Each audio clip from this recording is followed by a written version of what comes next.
नमस्कार, कैसे हैं आप लोग। मैं Shivakant sir scholar with Shivakant के यूट्यूब के प्लेटफॉर्म पर आप सभी का हार्दिक स्वागत करता हूं। हम लोग क्लास 10 की मैथमेटिक्स पढ़ रहे थे। 5.2 के क्वेश्चन नंबर 13 तक हम लोग पढ़ चुके हैं। अब हम लोग 14वें प्रश्न से पढ़ेंगे। ध्यान देंगे, आप लोग यदि इस क्लास को ज़्यादा से ज़्यादा शेयर करेंगे, ज़्यादा से ज़्यादा देखेंगे तो आपको क्लास रेगुलर मिलती रहेगी। ठीक है।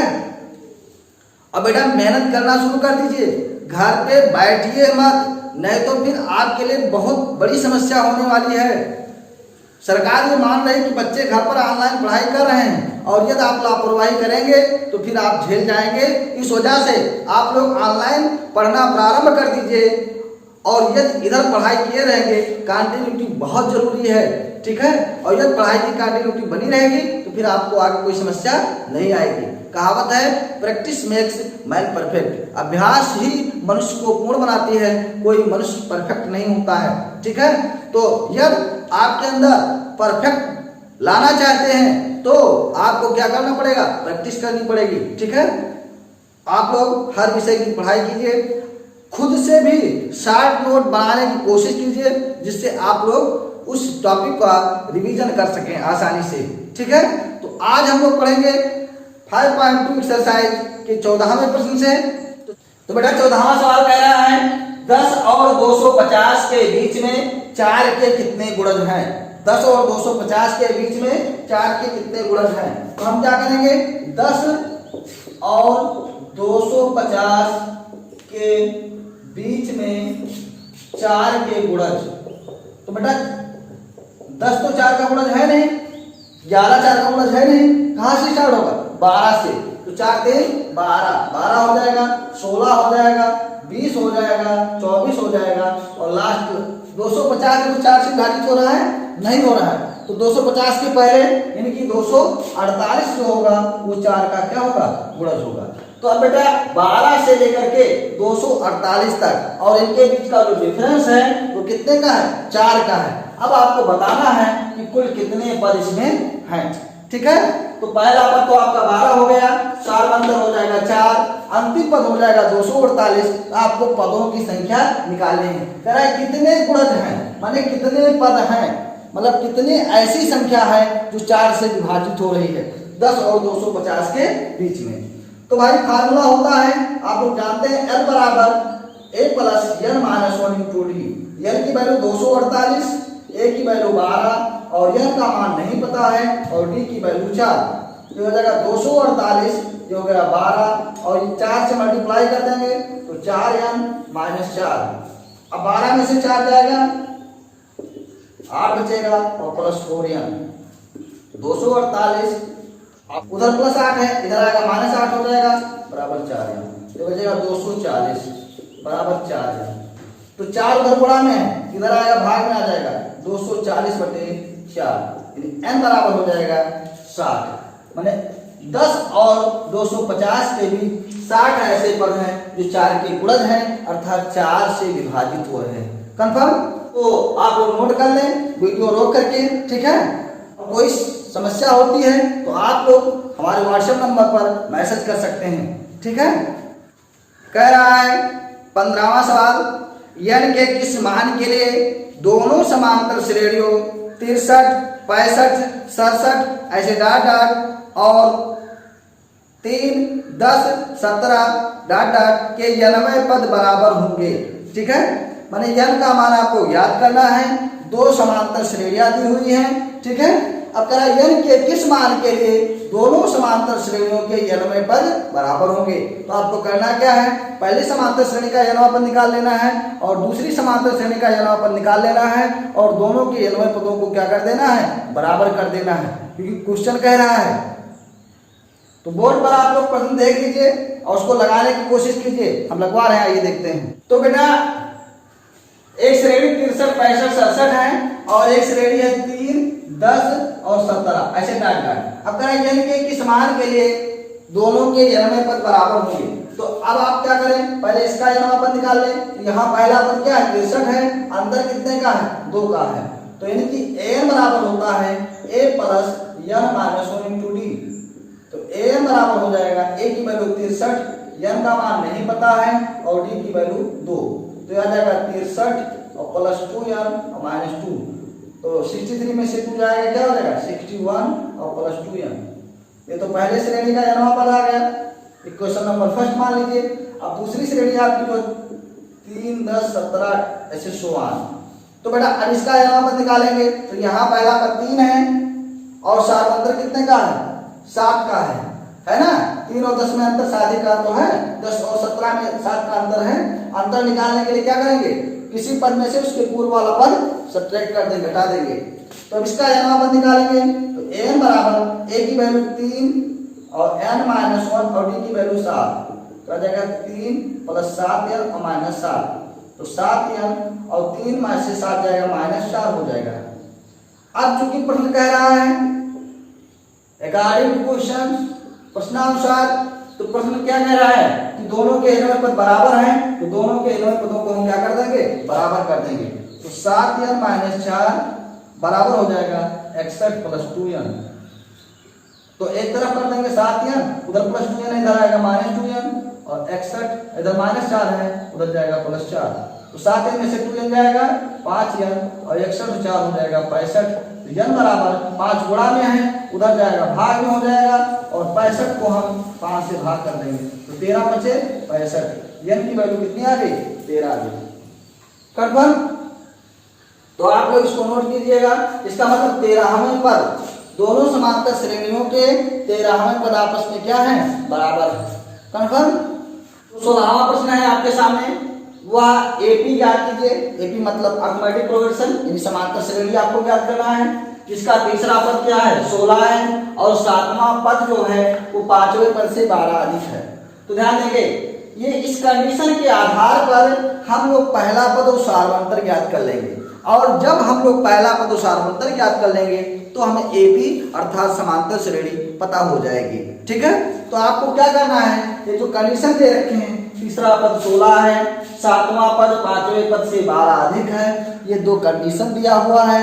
इन दोनों कंडीशन की सहायता से हम दो समीकरण बनाएंगे ए और डी के रूप में, और वहां से हम ए और डी का मान ज्ञात कर लेंगे। तो ध्यान देंगे, तीसरा पद 16 है, तो a3 बराबर हो जाएगा 16, तो a3 की वैल्यू हो जाएगी a plus 3 minus 1 into D बराबर 16, तो a प्लस 2d बराबर हो जाएगा 16।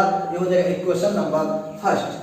ठीक है, फिर 7वां पद जो है 5वें पद से 12 अधिक है, 7वां पद 5वें पद से 12 अधिक है, 7वां पद 5वें पद से क्या 12 क्या है अधिक है, तो 7वां पद हो जाएगा a plus 7 minus 1 into d, और 5वां पद a plus 5 minus 1 into d और प्लस 12।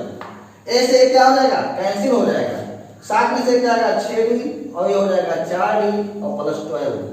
इधर ले आए 6d, उधर प्लस 4d, तो इधर आएगा माइनस 4d इक्वल टू 12, तो आ जाएगा 2d इक्वल टू 12, तो d इक्वल टू आ जाएगा, ये दो इधर मल्टीप्लाई में है, इधर जगह डिवाइड में हो जाएगा, तो 12 को 2 से डिवाइड करेंगे तो d की वैल्यू कितनी आ जाएगी 6। अब d का मान आ गया, d का मान उठा करके यहाँ रख दें, इक्वेशन फर्स्ट में रख दें। तो putting the value of d in equation first है ना, फर्स्ट में रख दिया जाए। तो फर्स्ट में रखेंगे तो फर्स्ट आपका a plus 2d equal to 16, तो a 2 और d की वैल्यू कितनी आई 6 इक्वल टू 16, तो a 6 दूनी 12 बराबर 16, a बराबर आ जाएगा 16 माइनस 12, a की वैल्यू आ जाएगी 4।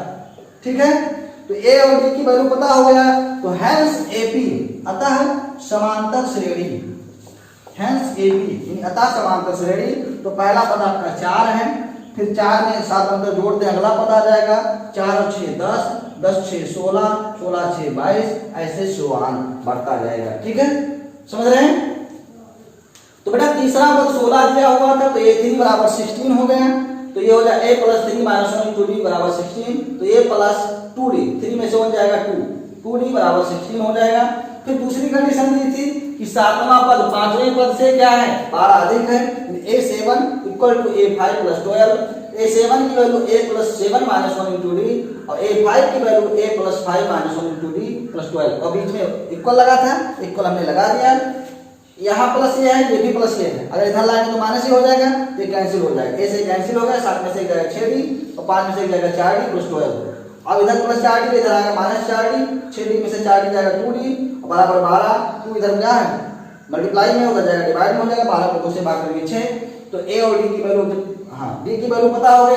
अब डी का मान रखते हैं कहाँ, इक्वेशन फर्स्ट में, तो ए की वैल्यू निकल आएगी और ए और डी की वैल्यू निकल आएगी तो आप क्या ए बी आप लोग निकाल लेंगे भाई। जैसे ए और डी तो ए प्लस डी, ए प्लस 2d, ऐसे सुआन तो बढ़ता जाता है, उसी अनुसार इसको निकाल लेंगे। ठीक है, नहीं समझ में आएगा तो कमेंट करके बताइएगा। ठीक है, तो 17वां नंबर प्रश्न आपके बोर्ड पर है। 17वां कह रहा है ए बी 3 8 13 डाटा 253 में अंतिम पद से 20वां पद ज्ञात कीजिए, इधर से 20वां पद निकालना है। ठीक है, तो हमने आपको बताया था कि अगर प्रारंभ से nवां पद हो, प्रारंभ से nवां पद यानी कि an बराबर प्रारंभ इधर से nवां पद, तो ये होता है a plus n minus 1 into D.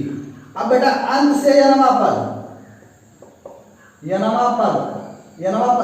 बराबर हो जाएगा, ये l में से घट जाएगा। जैसे प्रारंभ से होता था a में n माइनस 1 इंटू डी क्या हो जाता था, घुट जाता था, और अंत से जब कहेगा तो l में से यही n माइनस 1 इंटू डी क्या हो जाएगा, घट जाएगा। कंफर्म, यह मतलब लास्ट टर्म अंतिम पद। तो बेटा पहला पद आपका क्या है, 3 है, a बराबर 3 हो गया। सारवंतर कितने का हो जाएगा, 8 में से 3 जाएगा, d बराबर आ जाएगा 5 और अंतिम पद आ जाएगा 253 और अंतिम से 20वां पद ज्ञात करना है। इसका मतलब n की वैल्यू आ जाएगी 20। 20वां पद तो निकालना है, तो फार्मूला होगा अंत से nवां पद ये हो जाएगा l minus n minus 1 into D.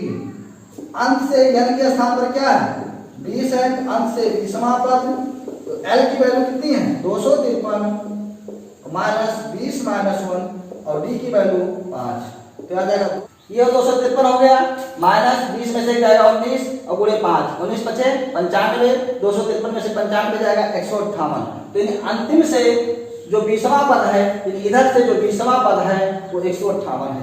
Confirm, चलिए भाई नेक्स्ट क्वेश्चन पर चलते हैं।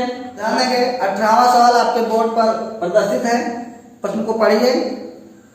कह रहा है किसी एपी के चौथे और 8वें पदों का योग 24 है, चौथे और 8वें पदों का योग 24 है तथा छठे और 10वें पदों का योग 44 है। एपी के प्रथम 3 पद ज्ञात कीजिए। तो प्रथम 3 पद बेटा तब निकल पाएगा जब आप पहला पद और सारवंतर निकाल लेंगे।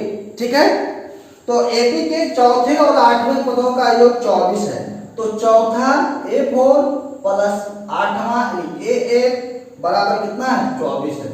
ये हो गया इक्वेशन नंबर फर्स्ट, आप कह सकते हैं, लेकिन इक्वेशन जब हम बनाएंगे तब उसको लिखेंगे। ठीक है, अभी जो चौथे और 8वें पदों का योग 24 है, तो A4 plus A8 equal to 24 हो गया।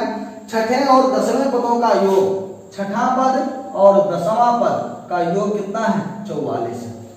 ठीक, बस यही दो कंडीशन से दो समीकरण बन जाएंगे और इन दोनों समीकरणों की सहायता से ए और डी की वैल्यू निकाल ली जाएगी और जैसे ए और डी की वैल्यू निकलेगी आप प्रथम 3 पद याद कर सकते हैं।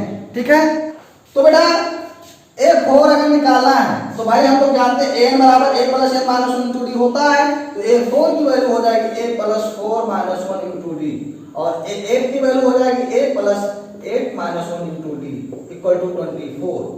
a 2a 4 में से जाएगा 3d और 8 में से जाएगा 7d बराबर 24। अब क्या करते हैं 2a भाई और 7 और 3 10d इक्वल टू 24। 2 से इसमें डिवाइड करते हैं, तो 2 से जब डिवाइड करेंगे तो आ जाएगा a प्लस 5d बराबर 12। ये हो गया क्वेश्चन नंबर फर्स्ट। अब इधर देखते हैं a6 की वैल्यू मतलब हो जाएगी a plus 6 minus 1 into d और a10 की वैल्यू आ जाएगी a plus 10 minus 1 into D बराबर 44। तो a 2a और 6 में से जाएगा 5d और 10 में से जाएगा 9d बराबर 44। तो 2a और 9 5 14d बराबर 44। 2 से क्या करते हैं भाग करते हैं a प्लस 7d बराबर 22। ठीक है, यह आपका क्वेश्चन नंबर आ गया सेकेंड। अब हम क्या करते हैं इक्वेशन फर्स्ट को इक्वेशन सेकंड में से घटा दें, ठीक है। Now subtracting equation first from equation second. तो अब देखो समीकरण 2 में से समीकरण 1 को घटाएंगे, तो लिख देते हैं ऊपर नीचे समीकरण 2 माइनस समीकरण 1, ठीक। तो ये आ जाएगा 12, तो घटाएंगे तो चिन्ह बदला रहेगा, 7 में से 5 जाएगा 2d और 22 में से 12 जाएगा 10, तो d बराबर आ जाएगा 5। 10 को 2 से भाग कर देंगे 5 आ जाएगा। अब d की वैल्यू चाहे हम समीकरण 1 में रख दें और चाहे समीकरण 2 में रख दें, हमें क्या पता हो जाएगा, a की वैल्यू आ जाएगी। तो d का मान लो हम इक्वेशन फर्स्ट में रख दें, d का मान समीकरण 1 में, तो जब समीकरण 1 में रखेंगे तो a प्लस 5 और d की वैल्यू 5 बराबर आ जाएगा 12। तो 55 25, इधर प्लस 25 है उधर जाएगा माइनस 25, तो 12 माइनस 25, a बराबर आ जाएगा कितना, माइनस 13। तो पहला पद आ गया माइनस 13 और सारवंतर आ गया 5। तो अब आपके AP के प्रथम 3 पद, AP के प्रथम 3 पद, तो भाई बेटा पहला पद तो आपका माइनस 13 ही हो जाएगा, दूसरा पद आ जाएगा माइनस 13 में 5 जुड़ जाएगा, कितना हो जाएगा माइनस 8, फिर माइनस 8 में फिर 5 जुड़ जाएगा, तो बचेगा क्या माइनस 3। ध्यान देंगे पहला पद तो माइनस 13 आ गया और दूसरा पद में माइनस 13 में 5 जुड़ेंगे, तो माइनस 13 में 5 जब जोड़ेंगे तो आ जाएगा क्या माइनस 8, फिर माइनस 8 में फिर 5 जोड़ेंगे, सारवंतर 5 को है तो 5 जुड़ता जाएगा, तो माइनस 8 में 5 जोड़ेंगे तो आ जाएगा क्या माइनस 3, ठीक। तो इस प्रकार से आपने एपी का प्रथम 3 पद ज्ञात कर लिए। तो 19वां प्रश्न आपके बोर्ड पर प्रदर्शित है, उसको पढ़िए। सुब्बा राव ने 1995 में रुपये 5000 के मासिक वेतन पद कार्य आरंभ किया और प्रत्येक वर्ष रुपये 200 की वेतन वृद्धि प्राप्त की। किस वर्ष में उसका वेतन 7000 हो गया, ठीक है। 5000 से तो उसने स्टार्टिंग की और हर साल उसके वेतन में 200 की वृद्धि हुई, हर साल उसके वेतन में 200 की क्या हुई वृद्धि हो गई, और कह रहा है किस वर्ष में उसका वेतन 7000 हो गया। चले भाई, तो पहले स्टार्टिंग उसकी कितनी से थी 5000 की थी, कितना हर साल बढ़ रहा है 200 रुपए, अब कह रहा है वर्ष में उसका वेतन 7000 हो जाएगा, ठीक है। तो चलिए भाई, सुब्बा राव का जो स्टार्टिंग वेतन है वो 5000 है, अगले साल 200 बढ़ेगा तो 5000 में 200 जुड़ जाएगा, 5200 हो जाएगा, फिर नेक्स्ट ईयर और अगले साल फिर 200 बढ़ेगा तो 5200 में 200 और जोड़ देंगे तो 5400 हो जाएगा। अब ऐसे कह रहा है किस वर्ष में उसका वेतन 7000 हो जाएगा, तो आप मान लीजिए 90 वर्ष में उसका वेतन कितना हो गया 7000 हो गया। तो अब ये एपी बन रही है जिसका पहला पद 5000 है, सारवंतर 200 का है और अंतिम पद कितना है 7000 है, और आपको निकालना क्या है n निकालना है। तो फार्मूला होता है n बराबर a plus n minus 1 into D. तो n की वैल्यू 7000, a की वैल्यू 5000 और n का मान हमको ज्ञात करना है और d का मान 200। तो उधर प्लस 5000 है, इधर आएगा माइनस 5000 हो जाएगा, तो 7000 माइनस 5000 और n माइनस 1 इंटू 200। तो 7000 में से 5000 जाएगा 2000, n माइनस 1 पूरे 200, तो 200 उधर गुणा में इधर आएगा भाग में हो जाएगा 2000 बटा 200 बराबर n माइनस 1। ये डबल जीरो से डबल जीरो कैंसिल, 2 दहमा 20, यानी 10 बराबर n माइनस 1, उधर माइनस 1 है इधर आएगा प्लस 1, तो n बराबर 11। इसका मतलब क्या हुआ कि 11वें वर्ष में उसका वेतन क्या हो जाएगा 11वां वर्ष में उसका वेतन 7000 हो जाएगा, ठीक है। या 10 वर्ष बाद ही तो 11वां वर्ष होगा, चाहे आप कहें 10 वर्ष बाद या 11वां वर्ष, दोनों आंसर हो सकता है। चाहे कहें 10 वर्ष बाद, क्योंकि एक साल जब 5000 पे स्टार्ट किया था तब तो उसका वेतन बढ़ा नहीं था, है ना। तो इसका मतलब ये हुआ 11वां वर्ष में उसका वेतन 7000 हो जाएगा या 10 वर्ष बाद उसका वेतन 7000 हो जाएगा। कन्फर्म। चलिए 20वां सवाल बेटा आपके बोर्ड पर है। रामकली ने किसी वर्ष के प्रथम सप्ताह में 50 रुपए की बचत की और फिर अपनी साप्ताहिक बचत 17.5 बढ़ाती गई। यदि 90वें सप्ताह में उसकी साप्ताहिक बचत 207.50 हो जाती है तो n का मान ज्ञात कीजिए। देखिए उसकी पहले सप्ताह में 50 रुपए की बचत की और उसके बाद वो हर सप्ताह अपनी बचत को 17.5 बढ़ाती गई, ठीक है। और 90वें सप्ताह में उसकी बचत हो गई 207.50। तो देखो पहले सप्ताह में तो उसने 50 रुपए बचत की, प्रथम सप्ताह में उसने 50 रुपए की बचत की तो 50 हो गया। अगले सप्ताह उसने 17.5 की बचत और बढ़ा दी, 17.5 की वृद्धि करती गई। तो अगले सप्ताह में 50 में 17.5 जोड़ दिए 67.5 हो गया। फिर उसने 17.5 दिया गया 85, ऐसे डाट और उसका कह रहा है साप्ताहिक बचत 207.50 207.50 यानी 90वें सप्ताह के पश्चात। तो n की वैल्यू बेटा निकाली है तो भाई पहला पद तो आपका 50 हो जाएगा, a का मान 50 है, b का मान 17.5 हो जाएगा क्योंकि इनमें डिफरेंस 17.5 का है और यह बराबर अंतिम पद 207.50 है क्योंकि 90वें सप्ताह के पश्चात इतनी रकम हो जा रही है, इतनी बचत हो जा रही है। तो n की वैल्यू हमको ज्ञात कर ली है। तो यह बराबर a + n - 1 × d, l का वैल्यू 207.50, a का वैल्यू 50 और n पता नहीं है, n - 1 और d का मान 17.5। उधर प्लस 50 था, इधर आया -50 हो गया। 207.50 में से 50 घट गया तो 157.50 हो गया और n - 1 × 17.5। तो उधर गुणा में इधर आ जाएगा, भाग में हो जाएगा 17.5 n - 1। इसको भाग कर देंगे तो आ जाएगा n9, है ना। चाहे देखो यहाँ नीचे 0 बढ़ा दो और दशमलव हट जाएगा, उसके बाद 0 से 0 कैंसिल हो जाएगा और उसके बाद भाग कर लीजिएगा, 9 आएगा और बराबर n - 1। तो उधर -1 है, इधर आएगा क्या हो जाएगा +1, तो n बराबर आ जाएगा 10। इसका मतलब ये हुआ 10वें सप्ताह में उसकी बचत कितनी हो जाएगी 207.5, ठीक है, 10वां सप्ताह, ठीक। तो इस प्रकार से यह अभ्यास आपका समाप्त होता है।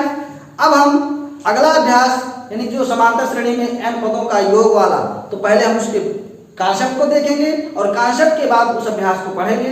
उसके बाद यदि आप लोग सपोर्ट करें तो आपको रेगुलर क्लास मिले और जिस तरह से ऑफलाइन में आपका कोर्स खत्म हो रहा था उसी तरीके से ऑनलाइन में भी कोर्स समाप्त होना शुरू हो जाए, ठीक है। तो आप लोगों से अपेक्षा है कि आप लोग इस क्लास को अधिक से अधिक शेयर करें, लाइक करें और यदि आप इस चैनल पर नए हैं तो इसे सब्सक्राइब कर लें जिससे कि हमारी लेटेस्ट क्लास की नोटिफिकेशन आप लोगों को जल्द से जल्द मिल सके। और मैंने कंपटीशन की क्लास भी स्टार्ट की है, उस क्लास को भी आप लोग जाकर के देख लें, ठीक है, क्योंकि उसमें आप लोगों के लिए कोई ये दिक्कत नहीं होगी। और अगर अभी से ही कंपटीशन की क्षेत्र में थोड़ा थोड़ा बारीकियां जानेंगे तो भविष्य में आपको गवर्नमेंट जॉब या अच्छी पोस्ट पाने से कोई रोक नहीं पाएगा। आज के लिए इतना ही, अगली क्लास में इसके आगे, तब तक के लिए नमस्कार।